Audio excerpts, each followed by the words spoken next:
মিরাজের ব্যাট নেওয়ার বায়না করে জয় হলো তাওহিদ হৃদয়ের। বহু চেষ্টার পরও যখন ব্যাট নিতে পারছিলেন না হৃদয়, তখনই সেতু হয়ে সে কাজটা করলেন মাহমুদুল্লাহ রিয়াদ।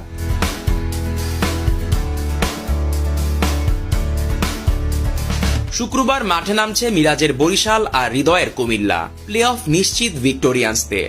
তবে এক পা প্লে অফে গেলেও এখনো কিছু সমীকরণ আছে বরিশালের বিপক্ষে, তাই ম্যাচটা বেশ গুরুত্বপূর্ণ ফরচুন বরিশালের জন্য।